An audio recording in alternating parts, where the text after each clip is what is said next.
amis téléspectateurs de Espérance TV, soyez salués au nom de Jésus. Bienvenue à votre émission Notre Dieu règne encore. Inclinons-nous, prions le Seigneur. Éternel notre Dieu, nous te disons merci pour cette occasion que tu nous donnes de plonger nos regards dans ta parole.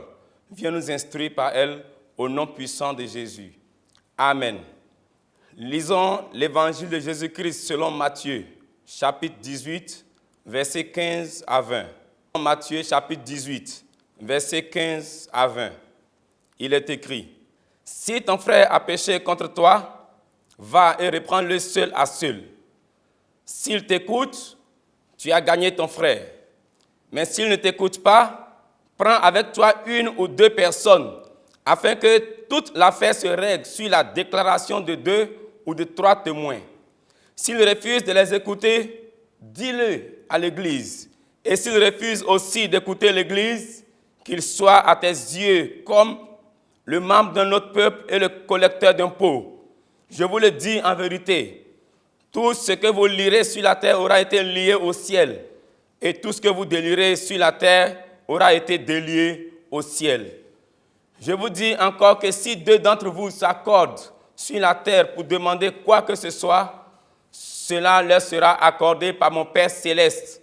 En effet, là où 2 ou 3 sont rassemblés en mon nom, je suis au milieu d'eux. Amen.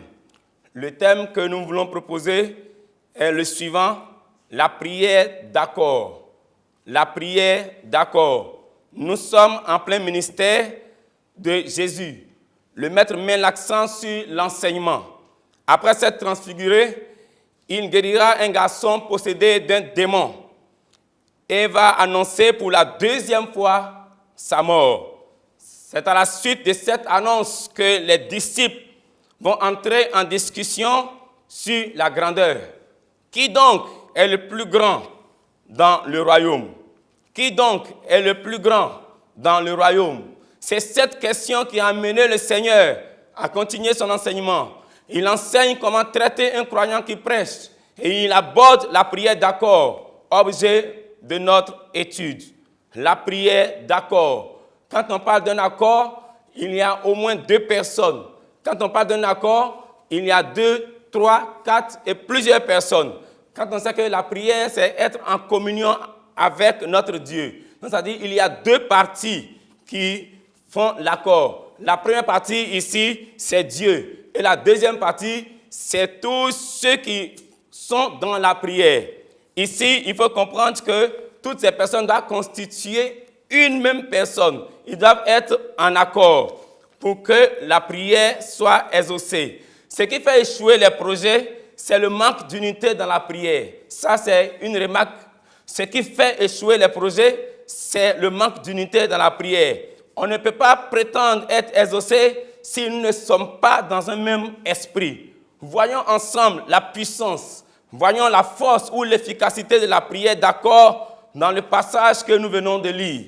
Nous nous basons sur 2 versets, les versets 19 et 20. Le verset 19 dit: je vous dis encore que si 2 d'entre vous s'accordent sur la terre pour demander quoi que ce soit, cela leur sera accordé par mon Père céleste. Dans cette version, c'est marqué quoi que ce soit. Dans d'autres versions, on ira n'importe quoi, quelque chose, quiconque.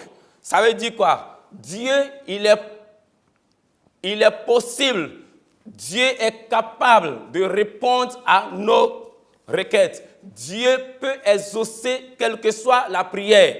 Mais la condition, c'est que nous qui faisons cette prière, nous soyons dans un même esprit. C'est ce que nous pouvons ressortir dans ce verset 19. Quelque chose quelconque que nous demandons à Dieu, si nous sommes dans un même esprit, elle nous sera accordée. La deuxième chose qu'on peut faire ressortir au verset 20. En effet, là où 2 ou 3 sont assemblés en mon nom, je suis au milieu d'eux. Dieu, il est présent. Dieu, il est présent lorsque nous sommes dans un même esprit, lorsque nous sommes en accord. Nous avons des témoignages. En Actes des Apôtres, chapitre 12, versets 1 à 10, nous avons vu la prière d'accord de l'Église en faveur de Pierre. La prière d'accord est très efficace. Elle a été le moyen par lequel les frères et sœurs, par la puissance de Dieu, ont pu libérer Pierre de la prison.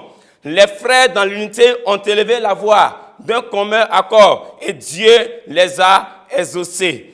La prière d'accord a une grande efficacité. Qu'est-ce que nous pouvons retenir? Ce que nous pouvons retenir, c'est que nous devons avoir une même pensée. Nous devons avoir un même esprit. Nous devons nous unir, nous devons être en accord pour que nous soyons exaucés. Qu'est-ce que nous allons retenir de plus? Lisons dans Philippiens chapitre 2. Philippiens chapitre 2. Il dit ceci: s'il y a donc de l'encouragement en Christ, s'il y a de la consolation, s'il y a de la consolation dans l'amour, s'il y a une communion de l'esprit, s'il y a de la tendresse et de la compassion, rendez ma joie parfaite en vivant en plein accord. Ayez un même amour, un même cœur, une unité de pensée. Ne faites rien par esprit de rivalité ou par désir d'une gloire sans valeur, mais avec humilité, considérez les autres comme supérieurs à vous-même. Que chacun de vous, au lieu de regarder à ses propres intérêts, regarde aussi à ceux des autres. Nous sommes invités à nous accorder. Nous sommes invités à avoir une même pensée. Nous sommes invités à avoir un même esprit afin que nous soyons exaucés. Loin de nous toute division, loin de nous tout ce qui est parti pris, loin de nous tout ce qui est rivalité. Bien-aimés dans le Seigneur, que la grâce du Seigneur soit avec nous et qu'il nous aide à pratiquer l'accord au nom puissant de Jésus. Amen. Prions le Seigneur. Éternel notre Dieu, nous bénissons ton nom pour cette parole que tu nous as donnée ce matin. Nous bénissons ton nom pour cette nourriture que tu nous as accordée gracieusement. Aide-nous, Seigneur, à non seulement pardonner à nos frères et nos sœurs, mais aide-nous, Seigneur, à nous accorder afin que tu puisses nous exaucer au nom de Jésus-Christ de Nazareth. Amen.